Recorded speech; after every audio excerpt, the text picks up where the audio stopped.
exposing yourself to discomfort builds resilience, and I think it's how we're meant to be. I mean, throughout most of human history, we've been living in, having to fend in for ourselves in pretty harsh environments, and whether it's like being in a hunter-gatherer tribe or, I mean, it's we're meant to be dealing with dangerous things. We're meant to be exposing ourselves to discomfort and to risk and to challenging ourselves physically.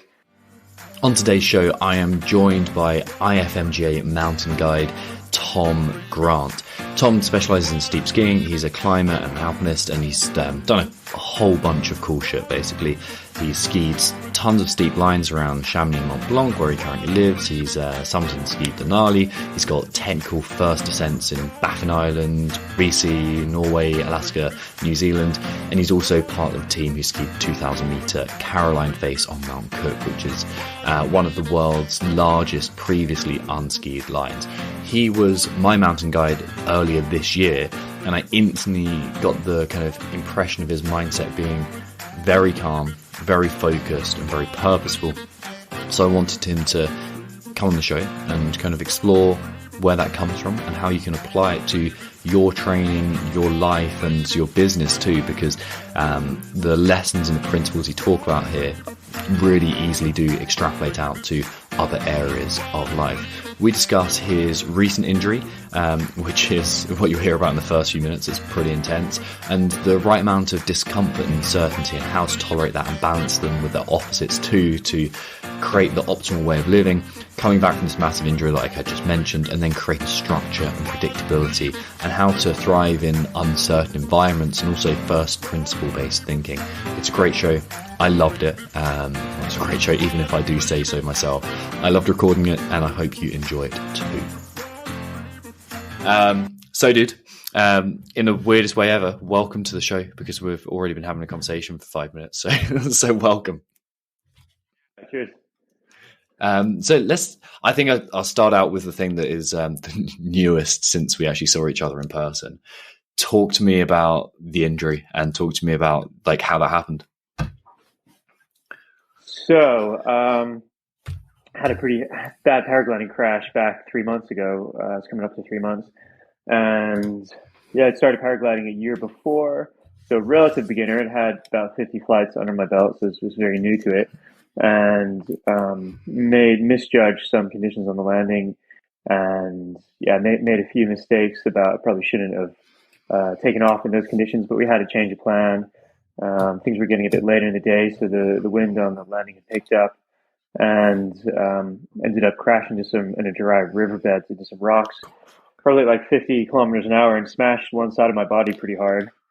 I had skis on because I took off from the midi with skis higher up in the mountains, but immediately on impact, I broke a bunch of things. I broke my arm pretty bad. It was an open fracture of the elbow. The elbow smashed up pretty good. I had dislocated wrist where one of the bones had popped out as well. And then my shoulder took a big impact. I didn't know the damage at the time to it. I broke 6 ribs. My scapula, my lung was damaged and filled with a bunch of fluid. So yeah, then I was airlifted to the hospital. Yeah, I knew it was a big injury, but I didn't know it was that intense. Yep, wasn't ideal. Yeah, but I'm on the mend now. That sounds pretty intense, dude. What were you? Well, I suppose upon impact, you're probably thinking something like, "Oh fuck." But what do you think? Like in the minutes after that? Well, I was pretty worried about my arm. I knew there was going to be some that it was pretty fucked up, and I was worried about, I knew what it meant for my guiding season, for all the climbing I wanted to do over the summer, and for the rest of I still had weeks where I wanted to ski some cool lines for myself and had some little projects I wanted to do. So yeah, I was immediately pretty upset that I knew I was going to be injured for a little while. That I didn't know the exact extent of damage, but I was quite worried about it. And then I was in a shitload of pain as well. Yeah, I bet.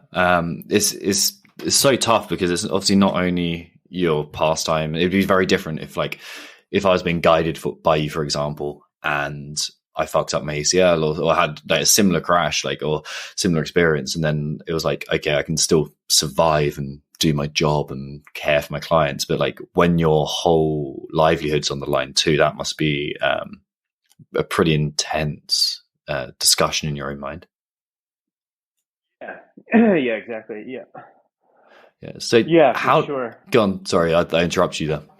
Oh, that's right. I was gonna say, yeah, I made the mistake of taking off when I was a bit stressed about other things going on, and normally I'm very calculated with all the skiing and climbing I do, but paragliding was also, I was a bit out of my depth with the flight and dealing with those conditions, and also, yeah, there was some other things that were causing me some stress at the time. So it was just a classic, mistake that I could have avoided of not doing something that was risky when I wasn't in completely the right mental state. Which again is, when I've got so much climbing and skiing experience in the mountains, it's different matter. But paragliding is also pretty unforgiving when you're in the air and you can't really put pause on it. You can't.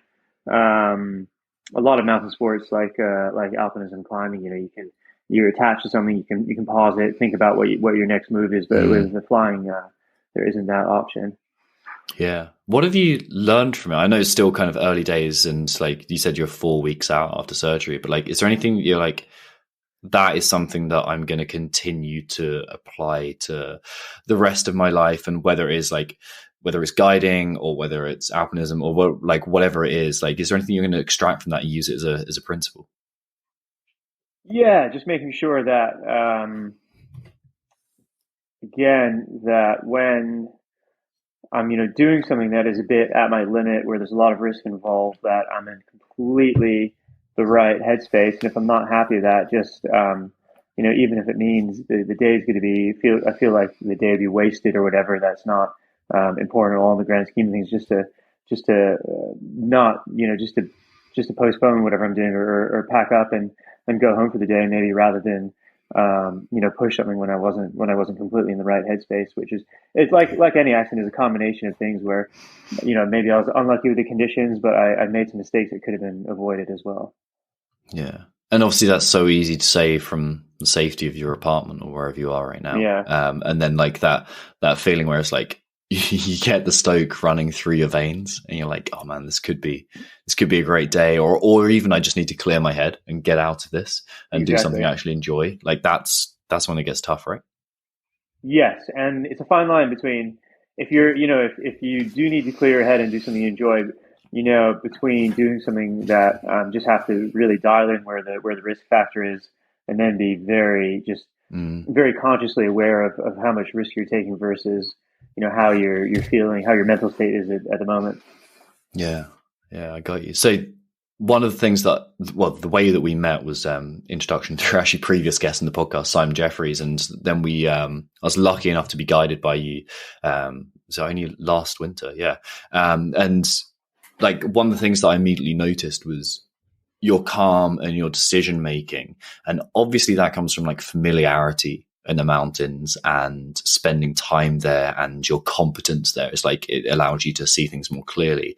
But I also noticed you were very good at encouraging people, both Simon and I, to make logical decisions or be conscious about the decision making as well. How do you? So there's an element of like, I'm guessing that you're thinking about like, okay, I want these people I'm around to make good decisions too. How are you thinking about that when you're with clients, or is it a purely like unconscious thing? Well, it's different. So obviously when I'm with clients, I love pushing people and facilitating people that I'm guiding to be pushed and to push themselves. And, maybe that's where I differ from some other guides who that's not as big part of what they want to do. But I love, when I really click with people that I'm guiding in the mountains with, is when they also want to push themselves too, a bit physically and mentally. And it's really, it depends on people's experience, but I love to include people in the decision making process, or try to it also helps with their understanding and awareness of what's going on. But at the same time, as a guide, it's like I've got the ultimate responsibility in everything, and every decision, every matter of safety comes down to me. So I've got to, so I'm not delegating out decision making to people I'm guiding, but also I want to include them and just discuss those things with them, which I think is a cool thing to do. Are there times where you've really had to like to help people make the right decision when you're guiding them, because they want to make the wrong decision, either from that that thirst for the power turn, or from that kind of from the ego side of things. There are times, like, obviously you don't have to name names, but there are like stories. Are there any experiences where you've been like, okay, this is the time I've really had to walk someone back from the edge of a cliff? Yeah, so I think it's also and these things, it's not often black and white, and do people I'm guiding have different risk tolerances as well, and you have to respect where people are coming from, or maybe have gauge how much risk they want to expose themselves to as well. But ultimately, it's the number one job of guiding people in the mountains is to ensure their safety. So I think that in terms of what could go wrong, you've got to work out whether someone's just going to give themselves a fright or a minor injury, or whether it's going to be something more catastrophic if it goes wrong. And you might be able to accept something minorly going wrong, but also if there's a major injury or a fatal accident, then that obviously can't be acceptable. So, like, for example, I had two clients who I was guiding for some steep skiing, and it was a girl and a guy, and the girl was although I'd spoken to the guy about their experience and ability, and he said that they were quite similar, and they could ski the same things. They were quite well evenly matched. It soon became clear that she was a much better skier than him, and he felt, I think, a bit of pressure to keep up with her. Yeah. So the first thing we went to ski was a little bit. It wasn't exactly your typical warm up. It was a little punchy for the first day, but I knew that's the conditions had lined up well for it, and she was completely confident, and in fact, I could tell that he wasn't that confident. So I said to him many times, I was like, "Look, there's no pressure to ski here. I can keep you on the rope. I can belay you down. We'll just go steady together. I'll keep you on the And I said, I kind of drilled into him that the main thing about steep skiing on more serious terrain is that when you make a turn, you're completely confident you can execute that turn. You're not going to fall. And I could see what was going on, so I really gave a extra specific, detailed talk to him beforehand. And I was like, look, there's no pressure. We're going to keep the rope on for a little bit. He's like, no, I can do it. It's going to be fine. It's going to be fine. First turn, he just blows the first turn immediately. After she skied down a few turns just perfectly nicely, he blows the first turn. It was a terrible turn. Everything was wrong about it. Everything technically was wrong. And he just eats shit, starts to tomahawk down the face. And now it wasn't the best place to start tomahawking, but I knew that ultimately he wasn't going to kill himself. He wasn't going to go to the bottom of the face. In fact, he stopped midway down the face and was completely unhurt, which is what I knew was going to happen. Unfortunately, his ski was further down, so I said, well, look, okay, now also moving without skis on steep snow is also part of steep skiing and alpinism. So here's some good, this is an opportunity for some down climbing practice. And so he was really, really shaken up, really humiliated, and down climbed again his skis. Now, I often get asked if this sort of thing happens on a regular basis, and I think 7-8 years of guiding, that is the first time I've had that happen, where someone has completely oversold themselves to the point where they couldn't handle, the first turn was a complete disaster. And then he was actually it just completely blew his confidence for the next few days, which was was a shame. But really, that sort of situation is quite unusual. Most people are happy to have a little bit of extra safety and support if they feel they need it. But that's where I do like to take people into environments where it's out of their comfort zone, but at the same time, I have to step in to make sure it's not going to be, if something goes wrong, it's not going to be bad. It's just going to give, a bit of a fright versus a serious injury is a big difference. Yeah. Speaking from personal experience working with you, you do a brilliant job of that. Think about the stories, like the things that come out of that is like guys around girls is such like the ego of that, and trying not to when you're trying to play the status game, and also the hilarious idea of just like you're going to summon this incredible skiing ability that you don't previously possess. Doesn't work. Just wishful thinking is going to be purely enough to get me down this, and I'm just going to find this technique.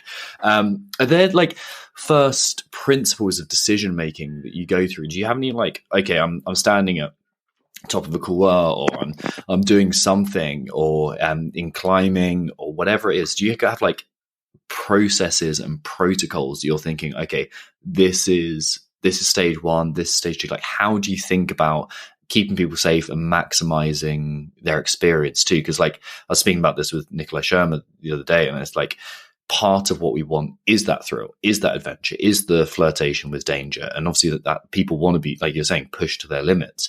And so like, how do you have like a process about balancing those two, or any kind of logical questions you ask yourself? Yeah, I mean, it's tricky. It's interesting. It's not always black and white, but that's where experience comes in and making these judgments. I mean, the first thing is when I'm guiding, usually during a busy period, it's, I'm in the mountains a lot and I'm fairly in tune with the conditions. Or if I'm not, or it's a new area, I'll try to get as much information as possible um, from any, local resources, people I know there, or, looking at all the forecasts and trying to understand what's going on. But so the first thing is, when you're sat in your own home, having an idea of what's going on, but there's no substitute for actually being on the mountain.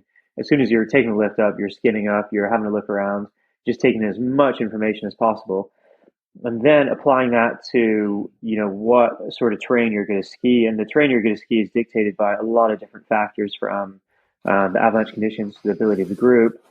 And so one of the biggest principles, I think, is, again, snow can be really tricky. You can be the most experienced person in the world at trying to read and understand avalanche conditions, and people are not infallible. Experts in avalanches are not infallible. So it's where there's an inherent amount of unpredictability in snow. Of course, with experience, you can make better and better decisions, but you have to recognize that you are fallible. And then the critical thing comes into, well, okay, make decisions about where to ski in terrain you can manage if something does go wrong.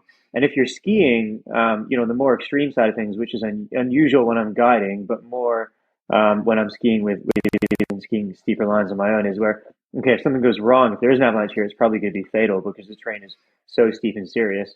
And then if you're skiing that terrain, you have to be obviously you need a very high degree of confidence that it's going to be safe to do it, because you're gambling your life there. So it's completely different. If you're not sure about the snow, you can still drop into a cool line, but you have to be aware that, okay, if this goes wrong, am I just going to get a fright? Am I going to get, maybe, am I going to risk a minor injury, or is it going to be certain death? And then you have to judge those things of the consequences versus, maybe a small scare to certain death. And there's obviously a spectrum to play with.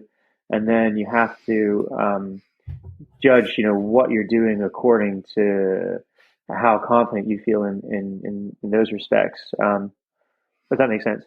Yeah, absolutely. And I suppose you must be weighing the upside as well. And like, I suppose my question is like, what is the upside to you when you're standing on a line like that, where there is that risk? Well, I guess it depends how much you want it, and there's no right or wrong answer. If you decide, well, yeah, this doing this is so important to me that I'm willing to take this risk, that's a personal decision. But so long as it's obviously different guiding and then risking something yourself, but it's a different decision making process. But there's no right or wrong risk analysis if you're doing something for yourself, or if you're with friends who have the same sort of risk profile as you. But what you have to be careful of is group dynamics can be really tricky. Whereas if some people have a different acceptance of risk than others in the group, or feel pressure to do something that other people want to do, that can be really tricky to manage. But if you, yeah, I mean, everybody has a different amount of risk they're accepting to take, and some people are accepting to take a lot, and some people aren't. And I don't think there's a right or wrong.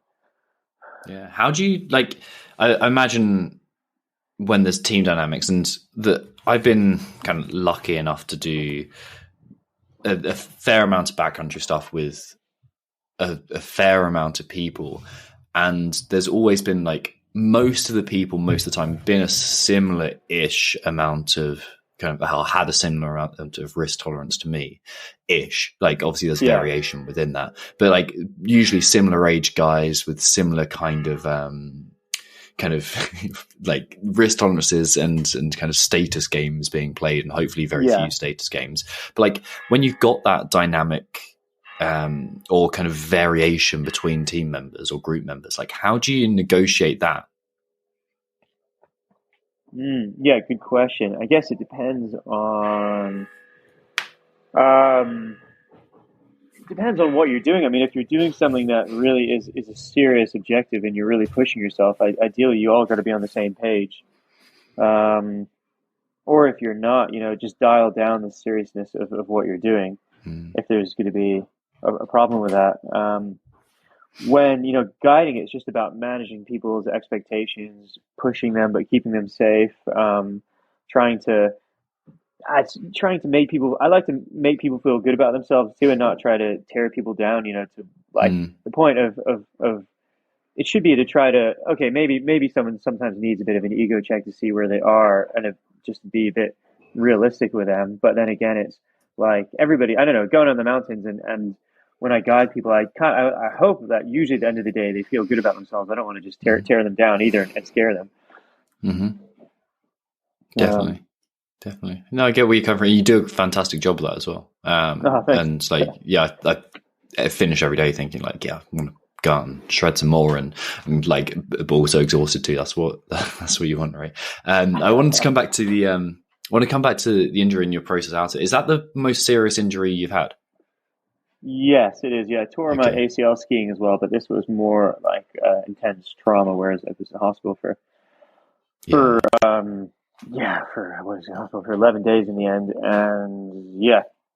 So this is the most serious. Yeah, how are you anticipating that's going to affect your mentality getting back into the mountains?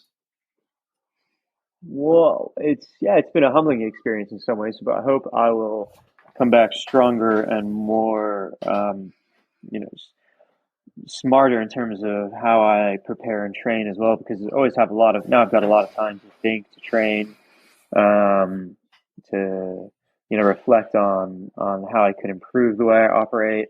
So sometimes it's just about it's different because I have to think of for me it's a bit of a different process as well for maybe someone who spends less time in the mountains. Because I'm spending so much time in the mountains, I need to be sure that if you're spending 10 days a year versus 200 days a year in the mountains, I've got to be pretty careful about the risk I'm exposing myself to, because it's just a numbers game over time. If I make slightly, more conservative decisions or slightly more aggressive decisions, that can multiply over 1,000 days to have different, quite different outcomes. Whereas, you can push it sometimes, but some shit can just randomly go wrong sometimes. So it's about giving yourself, stacking the odds a bit in your favor. And I think I've learned that as I've gotten older, mostly you don't need to be pushing it all the time, but just be tactful about, have good tactics about when the right time is to push it. And then also just about how to train harder and smarter. And, I'm going to have to do that now to make sure I come back strong from this, because I've got to rebuild my arm and I want to come back climbing stronger than before. Yeah. Do you reckon you'll fly again? I haven't really made a decision one way or the other on that. I will, but I don't know if I'm going to. I'm more focused on climbing and skiing, and that takes a lot of time. So I've got to be realistic about the time I can dedicate to flying to make it as safe as possible as well. So I haven't really decided for sure one way or another. Yeah, I get you. If it's not the foundation of what you're doing, but kind of like an enjoyable accessory, then it's probably a little bit different emphasis. Yeah, and I've wanted to use it as a tool for climbing and skiing as well, which it can be a really useful tool. But at the same time, it's got to be realistic about extra risk I'm exposing myself to. And got you. Like you said, it catches up even if you're making good decisions most of the time. Exactly. Yeah, and I've spent 15 years climbing and skiing a lot. So realistically, like I have that experience to draw upon, even if I'm doing operating in a dangerous environment. Whereas air is a really complex environment. It's just like snow. It takes a long time to understand, and it's going to take a while to build up that same base of knowledge. Just got to put a lot of time in as well. Yeah, I bet. And there's only so much. There's so much focus and so much investigation and so much skill development that you can do in a lifetime. Exactly. Yeah. So talking about a lifetime with the worst segue ever, talking about the the foundation of your skiing experience? Because like you had, was the first time you went skiing when you were 13? Yeah. Yeah. Okay. So how does that come around? Then how do you like, where did you grow up? And then how does that link to you getting to living in Sham? So originally I was born in Virginia in the US, and I didn't ski there, but then I moved when I was 11 with my family to the southeast of England near Brighton. And first went on a school ski trip when I was 13. Thought it was great, just loved it right away. And remember we did some races at the end of the week, and even though other kids had skied a bunch before, I managed to win a race against everybody, which I thought was cool. And then I just did as much as I could as a teenager and at university. And as soon as I left university, I went and did my first season in the Alps in Teen, and just wanted to just fascinated by the mountains and by even those early days by steep skiing. And I got myself some touring skis when nobody else had some, and just went on little adventures myself. Nice. Were they sticks back then? Super narrow with no wisdom? No, this wasn't that long ago. I'm talking 2008. Okay, it's not that long ago then. I actually had one of the first pairs of Black Crows when they were producing some Ultra marker frame touring bindings. But it was like nobody, nice. I mean, all the seasonairs I was with, they just wanted to get pissed all the time. It was more like, day drinking than going. I was the only one who was going hiking up Kuwas, and my granny actually, who was a bit worried about me, bought me an ABS backpack to help supposedly keep me safe. One of the early ABS ones. So I was kind of known as that that weird guy who went like skied steep lines on his own with his ABS bag. Nice. So had you always been? You must have been one of the first people to have an ABS bag at that time, and B, like, were you? That takes a constant or an ability to like stand out from the crowd and to be a little bit different to everyone else, because like it would have been easy to fit in and just go, okay, yeah, I'm gonna go get hammered with everyone else. I'm gonna drink Genepi all day long, and that's gonna be the jam. Like, have you always been like willing to, I don't know, stand out a little bit?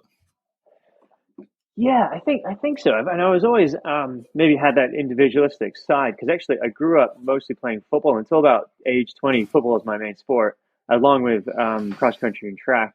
And I think I realized that actually, although I love football and I still do love it, I don't know. I just was more of an individual than a natural team player, always wanting to fit in, and just sort of the forced drinking culture at university just ended up. I just got a bit bored of it, or just didn't really. Mm-hmm. Wasn't that motivated by it. And then I started climbing more, and climbing was just, about not your team's performance, but about, what you could do. And just, there was no, rules in that way. Or, so I think actually, and even when I was playing football a lot, I'd be more upset if I played badly but the team won versus if I played well and the team lost. So maybe that wasn't the right sport for me. But so I guess I was always, I don't know, I just wanted to go on adventures and push myself. That sense of adventure seems to be key with everyone I'm speaking to on the podcast, like the kind of the exploration aspect, the doing something new and novel. Like, has that always been in you? Yeah, for sure. I think that's always really fascinated me, definitely. And the mountains are such a great place to facilitate that adventure. Absolutely. So you go from. Sorry, I interrupted you then, dude. Oh, that's right.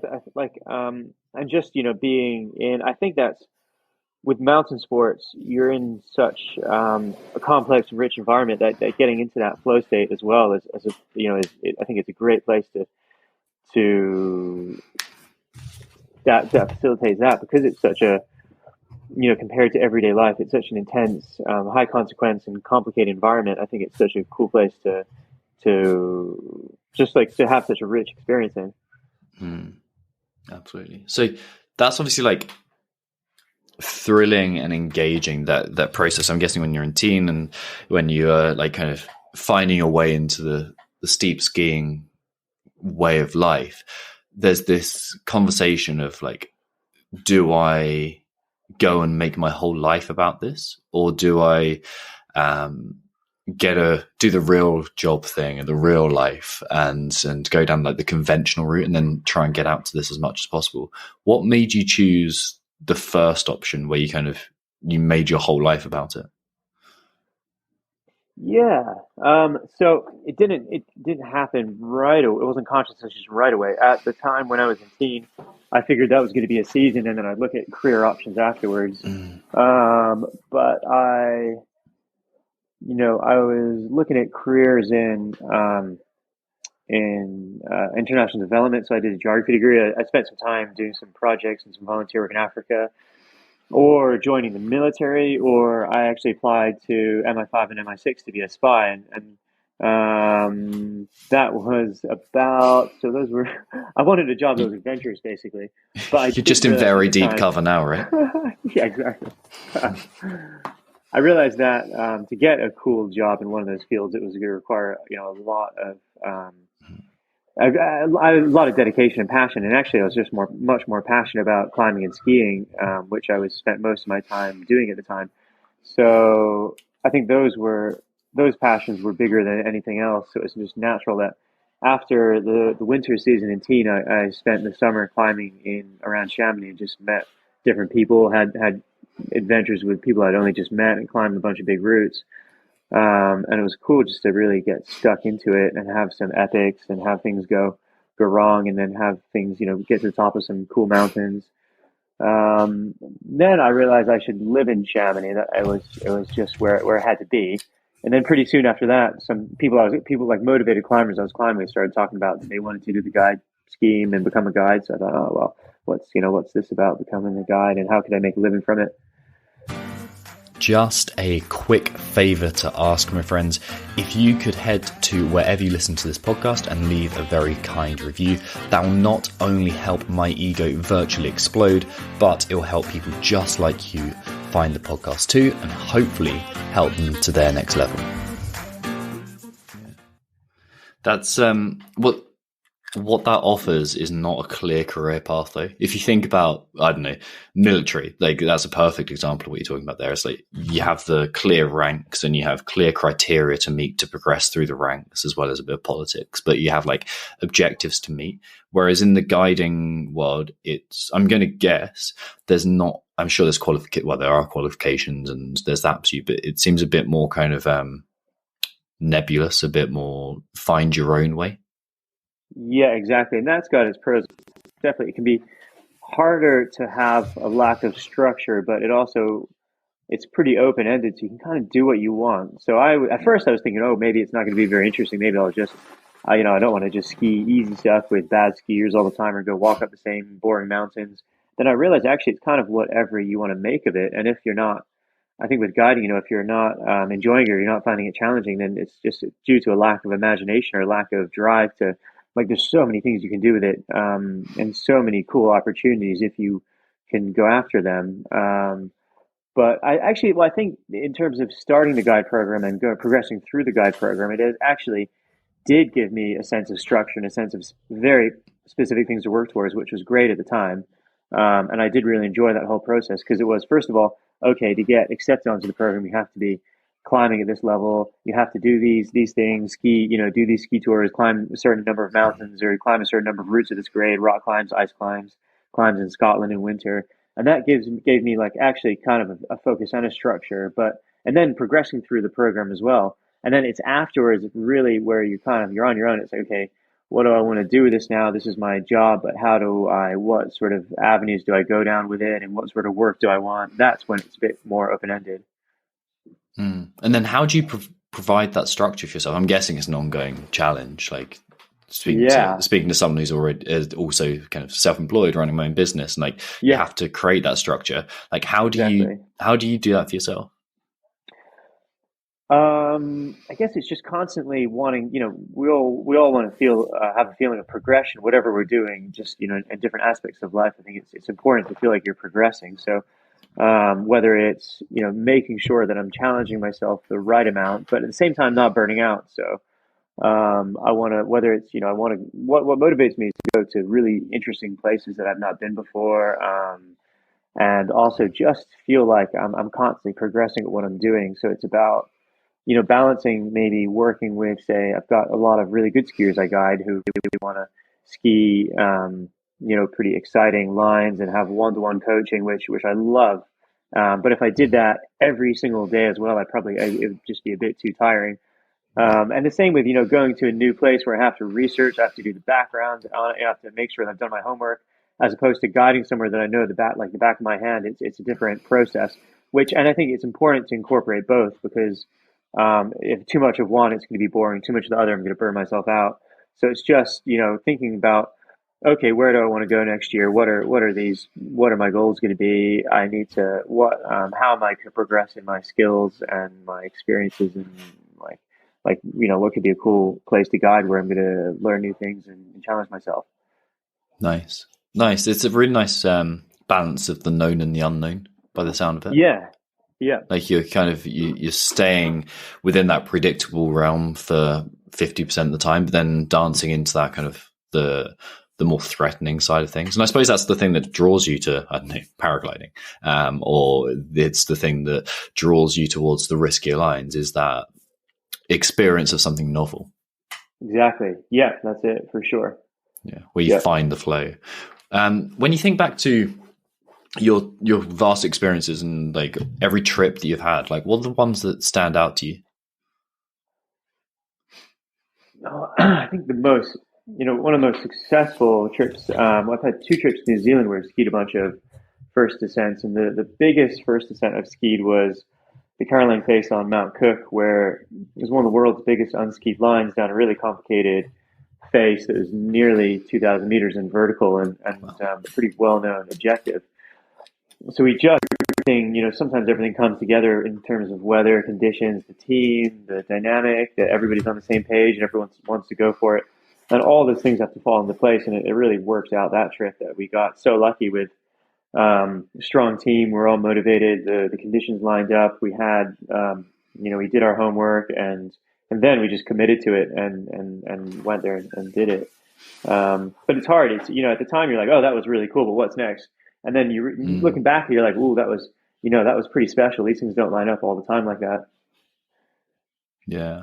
How do you deal with that sense of like, there's going to be like, these are probably the good days or the good old days right now? Because like there's that pursuit of more. Whenever I'm in the mountains, I'm like, I want to do bigger, like get like steeper, gnarlier, more dangerous, more remote. Like I've been messaging you about this Kyrgyzstan trip, and like, and there's like this constant desire to like do more.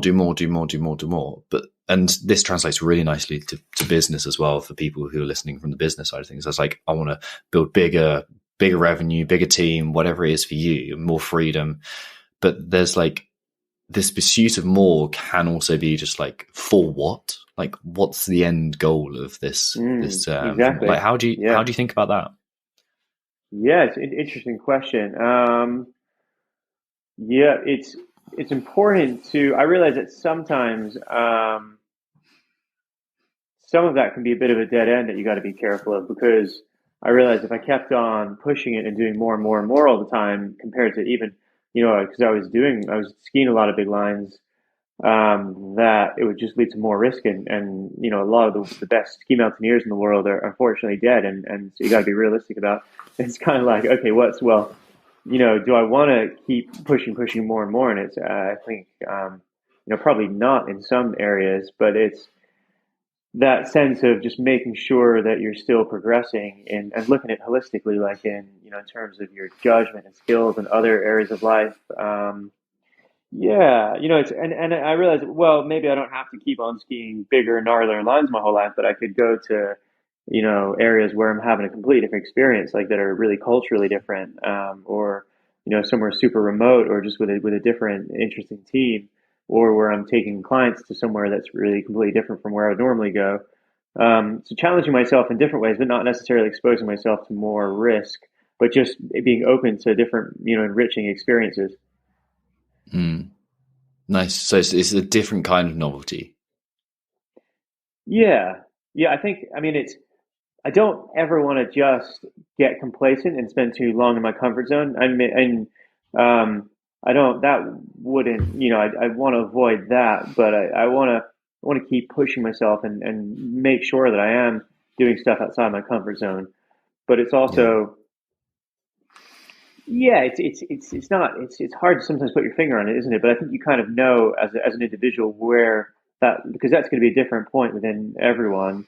Um, but to feel like it's everybody needs a balance between challenges and being able to do things a bit on cruise control, I think, or between certainty and uncertainty. There's got to always be a balance in life. Yeah. Linked to this is something that I think it was in a Jotner promo video that I watched when I was doing a bit of research for this.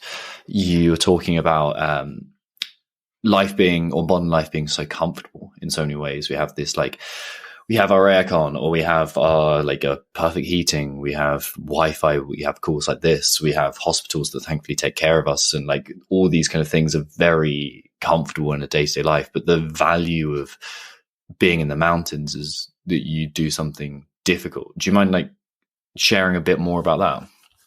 Yeah, I think actually, well, it's really natural to. So yeah, I think we have to make sure, like, modern life, it is too easy to be comfortable, and we have to make sure that we are exposing ourselves to discomfort, because I think it's only a natural thing to do. And if things are constantly too easy or too comfortable, I just don't think it's a recipe for long term happiness. Because exposing yourself to discomfort builds resilience, and I think it's how we're meant to be. I mean, throughout most of human history, we've been living in, having to fend in for ourselves in pretty harsh environments, and whether it's like being in a hunter gatherer tribe, or I mean, it's we're meant to be dealing with dangerous things. We're meant to be exposing ourselves to discomfort and to risk and to challenging ourselves physically. So I think actually, and it's easy to do that. Doing things in the mountains are going to be uncomfortable. You are going to be scared sometimes. You are going to be cold and tired and hungry sometimes.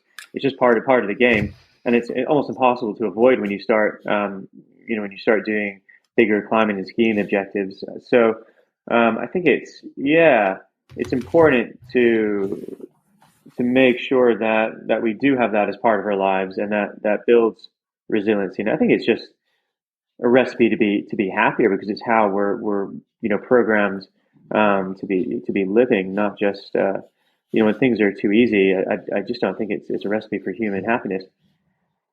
Do you ever still fall into those traps of, like, oh, I'm a bit too comfortable now? Or are you just in such a kind of an environment and a community where discomfort is tolerated and sought out that you're like, okay, it's quite difficult to to fall out of that? Sometimes, no, I don't say that. I'd say it's somewhere. It's not either one or extreme. Like, I wouldn't say that I've never just been like, oh my gosh, I haven't had a realization that everything I'm doing is too comfortable. But I need to, there's a fine line between, how much you push yourself or how much you're out of your comfort zone. And I'm always having to remind myself, sometimes I do need to do this, or I do need to take on something that, or maybe whether it's a guiding job that I'm not completely comfortable in, or something different from what I usually do, or skiing or climbing something that's really pushing me, or maybe I haven't skied a big line all winter, but the time is right and I just got to go do it, or climbing something that I'm going to find difficult and scary. It does take. I don't think you can just do that by being on cruise control. It takes like mental energy to be like, okay, yeah, I'm going to do that. I do need to, yeah, I'm going to take that challenge on, and I think you have to constantly remind yourself to just be aware of that. So I do think about that a lot. And it helps prepare you for moments like this when you're rehabbing and you're going through surgery, and the pain and discomfort and the frustration of everything that's involved. Like, you got incidental and intentional hardship, and like you can go out and seek it and put it in your own life, and kind of manipulate your environment so that you get that hardship. And then when the incidental hardship comes along, the one that just happens to you, you're probably a little bit better off for that situation than you would be otherwise. Yeah, definitely, for sure. And yeah, be good to get your perspective on this too. You've thought about these things a lot as well. I think you're, by the sounds of it, your day-to-day life is filled with more hardship than mine. A lot of mine is sat down in this comfortable office chair in this kind of somewhat warm room and having conversations with awesome people like you, whereas you're actually getting out into the elements as much as possible. Yeah, well, it's also but then your comfort level shifts. So you could, someone who's who's working in an office all. I'm not saying this is you, but someone could look at at me just going for, something I'm doing and think, oh my gosh, he's doing that every day. But then my comfort level in fitness will dictate how comfortable I am doing something. So I have to then be like, okay, am I still pushing myself all the time? Because whatever you're doing, your comfort level will expand to a new, a new circle, and you got to then step outside that again. Exactly. But it's yeah, personal and relative at the same time. Exactly. Yeah, these things are so context specific. But I do think what helped me with injury, I do really enjoy training hard, and I know, yeah, training is a big part of your life too. And I've been like an athlete my whole life, and I've always enjoyed pushing myself physically in training. And when I had my ACL injury, it's quite a lot of work to come back from it strong. But I already knew how to train, and I already knew how to train hard. So I'm like, right, well, this is going to be a lot of work. It's pretty shit not being able to do what you want to do and not being able to work. Not being able to work is hard as well, because it's kind of part of your identity and part of, we all get our self-esteem from our work. But I would say now I'm so motivated to train hard, and I know how to train hard, and I know all the training principles and techniques. And if I was coming from a position of not having that background or that ability to train hard, I think recovering from a serious injury is for sure harder. Yeah, absolutely. You've put in different sets and reps of discomfort at the same time, or previously. Yeah. And just wanting to it's trying hard at things and pushing yourself hard is like a muscle that needs to be worked. And it's the same I always think about this climbing and skiing on a smaller level. Like especially climbing, you see a lot of very strong, good climbers. But the difference is sometimes between a good climber and a great climber is they just know how to try really, really, really hard at something, at a specific move. And I think you have to, trying hard at things is a bit of a muscle that you got to work, and that can always be strengthened. Yeah, like properly flexing that muscle. It's funny, you're talking then about being a good climber, and that's exactly my experience of climbing. The technique's somewhat there, but the willingness to try really, really hard and embrace that discomfort and just okay, I'm going to stick myself to this wall as hard as I possibly can. Yeah. And take the risk of feeling it feels like my toes are about to blow out on this foothold, but I'm gonna flex that muscle and try. Exactly. It's that exposure therapy idea of okay, I'm gonna progressively but voluntarily expose myself to those things that limit me or scare me intentionally, and do that consistently, and that's what creates that capacity. Yeah, totally. And it's not easy. It's always a challenge for anybody, I think. You just got to be right, I'm going to just try as hard as I fucking can at this specific thing right now. Yeah, absolutely, dude. How do you deal with fear? Because I'm sure there's fear that comes up in a variety of different parts in your life. So how do you deal with that? What's your relationship with it like? I think it's recognizing, just trying to be aware of what's sort of a rational thing to be afraid of and what's not. In the mountains, I mean, you learn to sometimes, we get a feeling of, say, that, you get an intuitive feeling that something isn't quite right, in terms of, you look at a slope and you're like, oh, does the snow look a bit funky? Is it going to avalanche? And you have to respect that intuition, because sometimes Mm-hmm. fear can be based on pattern recognition, and sometimes that's hard to quantify. But at the same time, we all have days where maybe you haven't slept enough. Maybe it's just a shitty night's sleep. Maybe you're worried about something else, or stressed about, you had an argument with your girlfriend or whatever. And it's okay, well, it's trying to differentiate what is causing me to feel uneasy about this. Is it because I'm actually in real danger, or is it because of something else going on, or is it because? So it's really tricky sometimes it takes a lot of experience to understand. Ooh, am I just having one of those days where I'm a bit nervous about everything, or is this actually dangerous? And then when you have to really respect the times where things might actually be dangerous, or just push through when you're like, okay, every rational sign is telling me that this is safer. I can do this safely, but I'm just feeling a bit nervous today. So it's and yeah, I mean, fear is so context specific as well. I was out rock climbing once on a sport climb that was completely safe because it was bolted.